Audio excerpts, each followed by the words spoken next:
I'm Rachel Bloom, and this is my turn.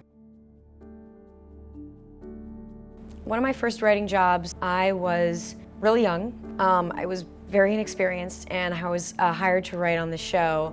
And I was the only girl, and I was by far the youngest person on staff. And I kind of went into the process thinking I didn't deserve it.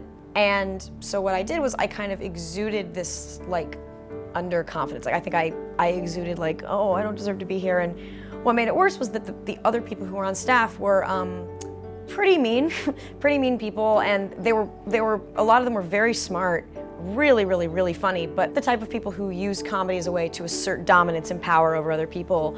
And I think that when you're someone who does that and you spy someone who is insecure and doesn't think they deserve to be there, it gets even worse. So it's kind of a snake-eating tail type of thing. But what happened was when I left the writing staff, I began to get better as a writer outside of work. I would go home to write my own material, and I was getting better and better and better because I was learning from this very competitive writing staff. But then in the writing staff, I was getting worse and worse and worse and worse and worse. And this all culminated in, I wrote one of my first solo shows that went up at the Upright Citizens Brigade Theater, and it was a musical show. And I did the first show, and a bunch of those guys from work came to see it, and it was a great show. And what I realized was I felt very insecure, but my own work was my way of reclaiming power and getting my confidence back. And so I learned that to me that is power, and to me that is confidence, is my own writing and my own voice. Success is the best revenge. In a way, I want to thank these guys because they made me a better writer.